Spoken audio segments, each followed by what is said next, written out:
I am a 45 years old woman, my husband and I have a 15-aunt daughter Kate and a 9-year-old son Sam. My husband has a brother and a 40-year-old sister, Eva. Eva and her husband James have a daughter, Allegra. She is also 15 years old. Kate and Allegra have always been compared in the family. From the time they were born, it seemed to be a competition of who would walk first, talk first, do more, achieve more.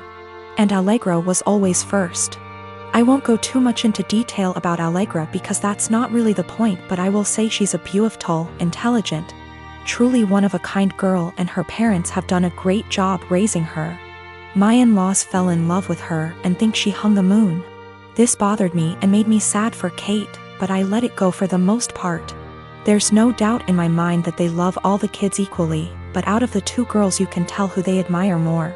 Every summer, the whole family visits a holiday home that Eva shares with my in-laws. Over the summer, Kate met a boy, Luke, who was also holidaying in the area.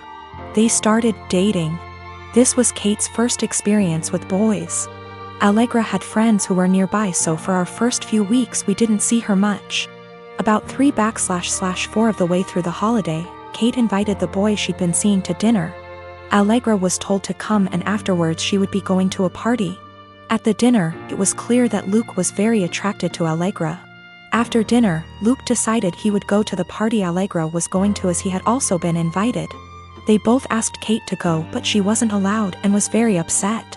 My husband and I felt it was not a safe or appropriate environment at her age. Eva informed us, because she knows we do not allow Kate into these environments, that it was an adult party, where there would be drinking and possibly other things going on. Allegra has grown up in a place where these kind of things are much more normal. And Eva and her husband made the choice to let Allegra live those experiences. From what I know and have seen, she handles it exceptionally and it has not caused any issues. However, it is not the way we have chosen to parent Kate, and so we didn't allow her to go. The next morning, Allegra came downstairs and asked to talk to me and Eva. She said at the party Luke was flirting with her and showed her some messages he'd sent her. We decided we would all talk to Kate. Kate spent the next 2 days miserable. When she finally came out of her room, Kate was caustic and everyone was getting a bit fed up with her attitude. Eventually, my father-in-law jokingly said, "Your mistake was introducing him to Allegra. How did you think that was going to go for you?" My mother-in-law told him off but added that Luke handled it terribly, but the outcome was sort of inevitable. Kate left the table in tears. We managed to get through the rest of the holiday, but when my husband brought up plans for Christmas, Kate refused to go. She said she couldn't bear being ridiculed by her own family and constantly compared to Allegra. After seeing how much this was affecting her, I spoke to my husband and said we shouldn't go. He argued that it would be wrong to let Kate take away time with family just because of a boy. I reminded him that this has been happening since they were born, but he said that we can't shield Kate from every special person in the world. He said he would talk to his parents about their comments, but that we should not set a precedent of letting Kate run away from reality.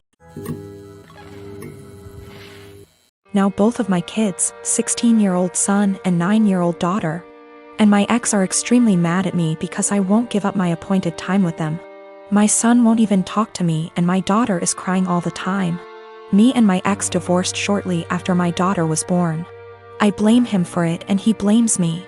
I won't go into detail here.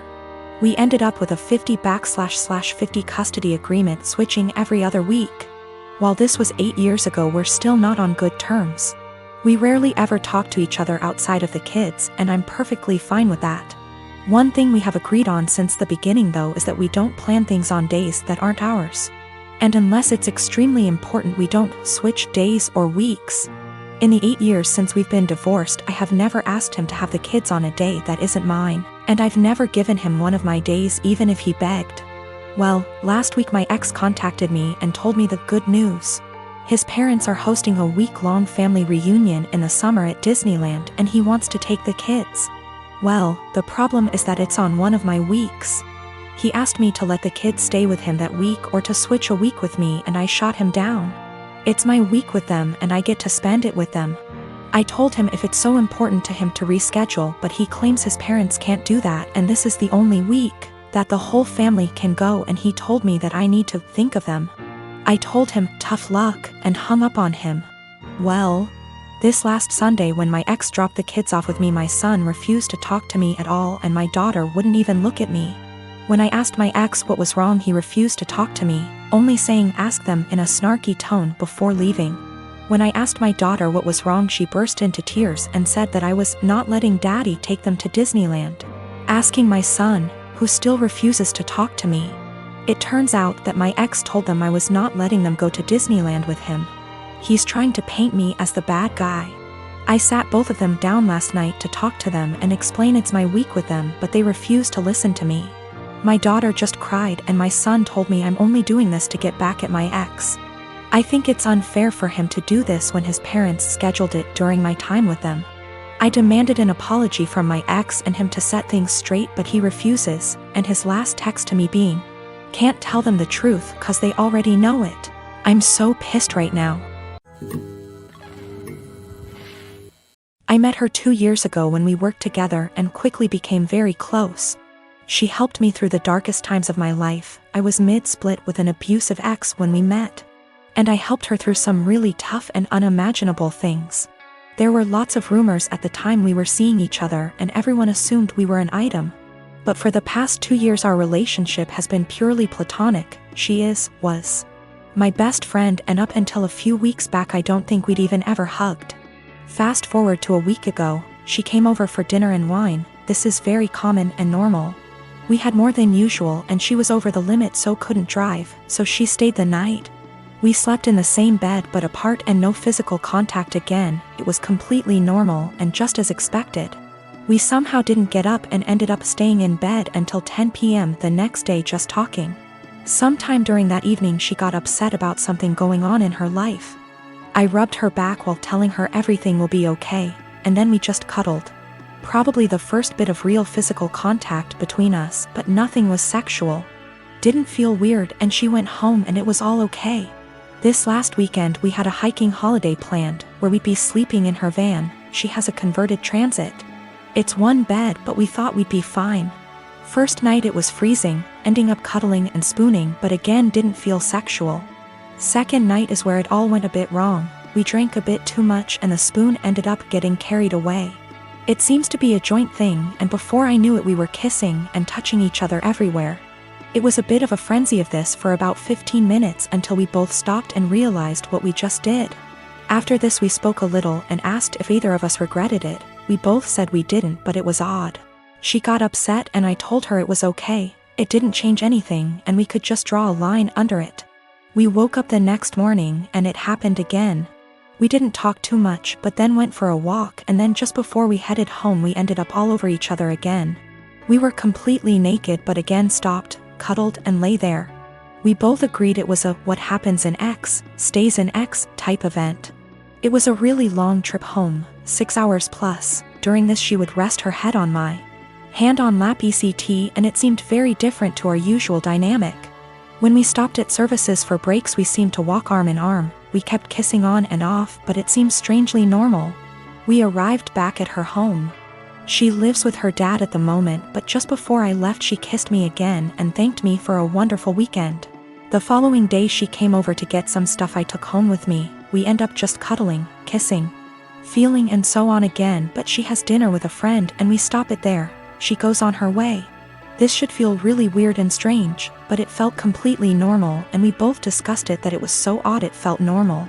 Yesterday she turned up unannounced at my place, which is not a normal thing, with coffee and donuts. We end up talking, cuddling, kissing again, and then we end up talking about what this is, the big problem. Neither of us were sure. She got panicky and burst out in tears and left. She said she was really scared and her words were, "I think I will end up pushing you away and hurting you and I don't want to do that to you." I told her I would come and see her later and talk. I drove to her house but her ex was there, another slight issue. They broke up 6 years ago, stayed close friends. He is a lovely bloke but in his head he is certain they will get married and have children. She's had the conversation with him but he seems to shut it off. If he found out she was seeing anyone he would get extremely angry. But there's so much family history intertwined between the both it's really complicated. For that reason she has avoided seeing anyone in the past 6 years. The reason he turned up is she hadn't responded to him since the night we kissed. I went home when I saw his car and just said she could come to mine to chat later. She turned up, sad and very emotional. She explained she ran off because she is terrified of losing our friendship. I said let's just cut the romance out.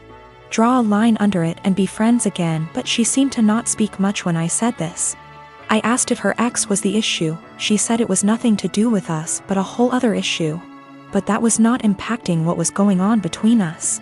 We sat quietly, hugged, and I tried to reassure it would be okay, and I wasn't going to start hating her for whatever reason. And I am completely fine with just being platonic friends again. We both agree and say whatever happens we stay friends and nobody gets hurt, but we will pull back from the more physical side. I woke up this morning really panicky. I have no idea where we are, where we stand, and absolutely terrified of losing our friendship. I don't know what to do or say. I felt sick to my stomach and can't eat at the thought of this. She is coming around later to collect some of her clothes she left last night, and I am thinking I need a plan of what to say / do. I cannot lose my best friend. She is absolutely everything to me, but I am worried we crossed a line and there's only one eventual outcome which won't be good. Me and Sil, Daisy, have been friends since high school, 15 years ago. I started dating her brother, Dan, when we were all in college. Daisy married Matt sometime after I married Dan 10 years ago. Matt and Daisy wanted a baby and starting trying right after marriage, but they were having a lot of trouble. I am talking multiple failed IVFs, multiple late-term miscarriages, one of which was a stillbirth. The struggle went on for 7 years. I have helped her immensely through everything, financially and emotionally. Matt is unsympathetic sometimes. He behaves as if it's a batch of bad cookies and immediately guilts her into trying again. So, it always was up me and Dan to take care of her. Despite many talks from me and Dan, she remained married to him and kept trying again and again. We have had many offers to leave the state / country for a better job, but didn't because we were scared to leave her alone. 3 years ago, I got pregnant. We broke the news gently to Daisy one day. She got real quiet and then asked us to leave. Later, she sent me an email saying she doesn't want to see me or Dan anymore and that this is all too much. We tried to console her but didn't work, so gave her space. 2 weeks before I was supposed to give birth, Dan passed away in an accident. I don't have any family except for Dan and Daisy. Daisy refused to attend the funeral because she will have to see me the day before the funeral, and I called her and begged her to come. I didn't think that I would be able to go through that without her. She hung up on me and didn't attend the service. Soon after that, I gave birth and I decided to move to another state. I cut off all contact with Daisy and started fresh. Now, me and my daughter are very happy and we are enjoying a comfortable life. She attempted to contact me once I moved away, but I ignored her. 2 weeks ago, she called from an unknown number and said she desperately wanted to talk to me. Turns out she finally got pregnant, had a baby boy who passed away 5 days after being born in NICU. Matt is also leaving her and screwed her over because of the prenup. She is basically broke and homeless days after losing a child. I just said okay. She then asked, "Are you really not going to say anything? You are really not going to help?" I pretty much said, "I don't care about you. I don't care about your life. I don't care about Matt. I don't care that your baby died.